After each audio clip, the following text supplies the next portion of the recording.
Our third example,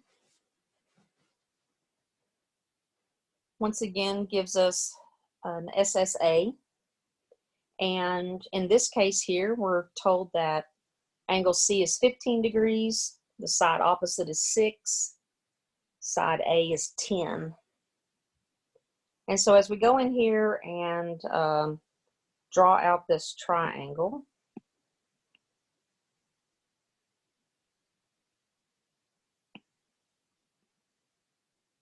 $15 degrees is not a very large angle. I'll put him right there for us to get started with. I know that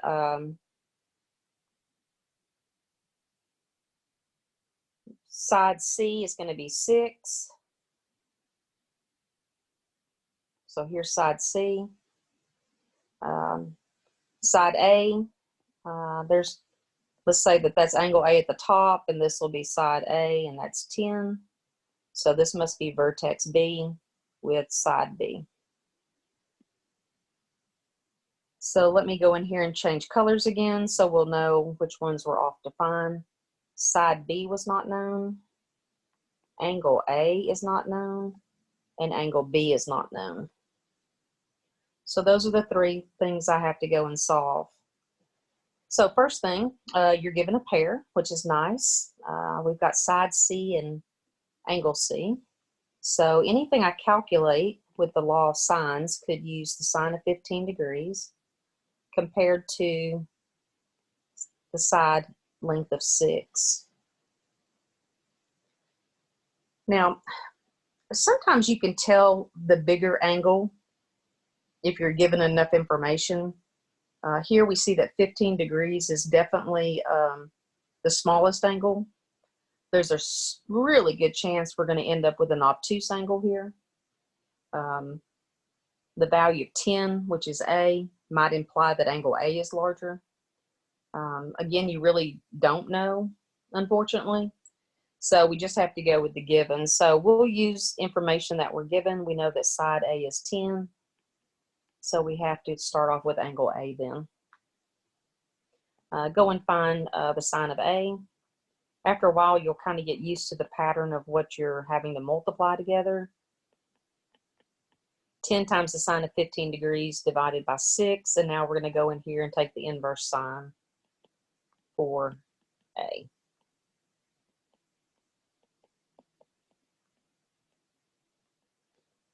All right, so if you'll go and type that into your calculator.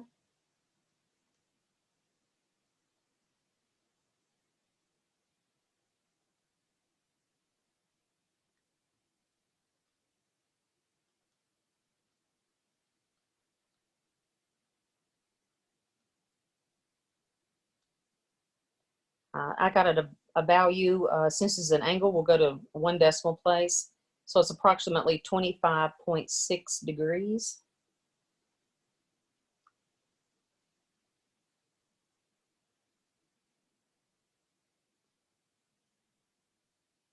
Now I can totally finish out the rest of the problem here, trying to find the other unknowns. What I know right now is that angle A here that I was searching for is approximately 25.6 degrees. At this point, what I'm going to do is I'm going to stop and go to my calculator, and I'm going to go ahead and store this value in for A. So I'm going to go store alpha A, just in case I need it. But before I go and solve the rest of the triangle, like for angle B and side B, I want to show you how we need to test this, whether or not another triangle even exists. So let me kind of go there with you now. And once this is taken place, now you want to ask yourself a question. Can there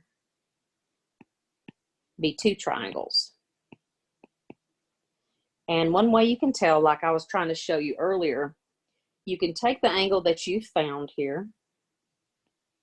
We're going to find its supplement is what it's called. Find its supplement. Two angles that add together that equal to be 180 are called supplementary angles. And from this value right here, if you take 180 and you subtract the 25.6 since we've rounded it. This tells me a 154.4 angle.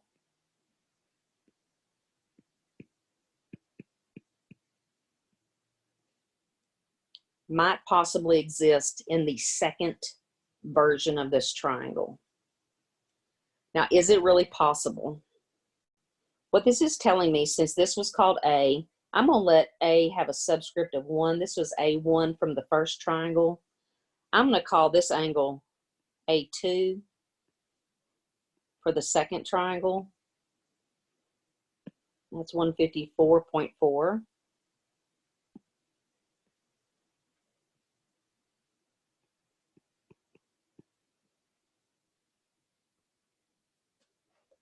All right, so how do I know if another triangle is actually going to exist? You have to use the given information with this triangle. So what I know already is that angle C for the second triangle, since it's given, will remain as 15 degrees. I know that's going to have to be true. So if another triangle really does exist, there has to be a third angle that can fit in with these two angles to work with them. Well, if you take this total right here and you add those two together, you get a value of 169.4 degrees. So the question is there room for a third angle? And there is, because if you take 180 degrees minus 169.4 degrees, then you'll end up with what we're going to call the second angle for B. So B in the second triangle is going to equal to their difference. And so in our case, that's going to be 10.6 degrees.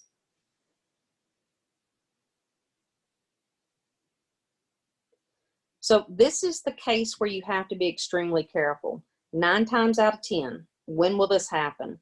When you solve for your first angle and you find out that it's an acute angle. 25.6 right here is an acute angle.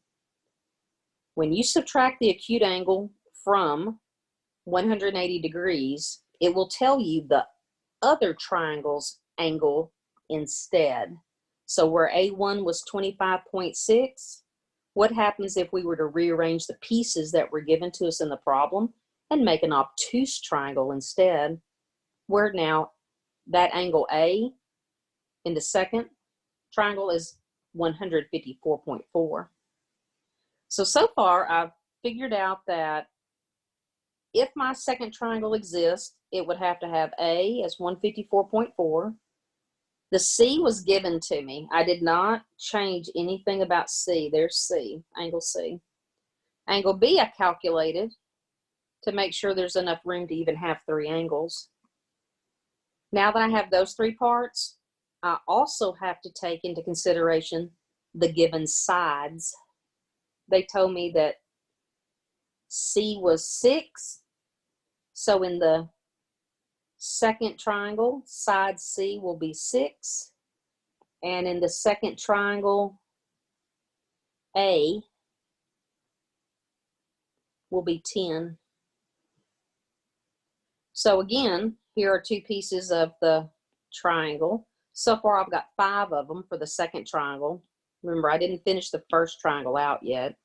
But the second triangle here, I found all 3 angles.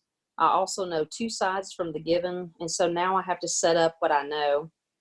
This is why I'm kind of glad that we can go back and look at this. I'm going to have sine of 15. Let's see. Let me recap on that one. We're actually going to have the sine of angle A, which is 154.4 degrees. We're going to divide that by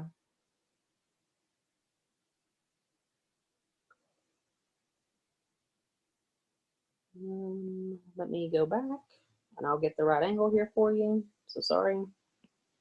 Let's go to sine of 15 degrees. That's C, which was given, to C, 6, which was given, is equal to the sine of my B angle, which is 10.6. because I'm looking for the second triangle's B value. Cross multiply and you'll find out to find the second triangle's B value is actually going to be 6 sine of 10.6 degrees, all divided by sine of 15. Now that 10.6 really and truly is a value that is approximated. It'd be best if we would go back and actually take the value that we calculated, this 154.4, with all of its value. So it came from angle A, which we stored. We could take that away from 180, do the arithmetic, and get the value for B for the second triangle. In our position, pretty much, most of the time that when we have roundings, we won't have too much trouble using the rounded value as long as everything works out correctly. The second triangle's B value is 4.26. You could use this same logic that we've been doing before. The largest angle, 154.4, should be across from the largest side. My largest side is 10. So it makes sense that the largest side is across from the largest angle. The smallest angle is 15. 15 degrees is C. Across from C is 6. Well, when we solve for B, he's actually even smaller than C. And so he should be across from something that's smaller than 6, which is 4.26. So it did line up. The largest angle across from the largest side. The angle in the middle is across from the middle length side, and the smallest angle is across from the smallest side. We would need to go back and solve for everything else in the first situation. We did find out what A was, so we did know it. If you know A and C, you can find angle B, and then use your law of sines to find side B in that first triangle. So there's actually two different triangles here.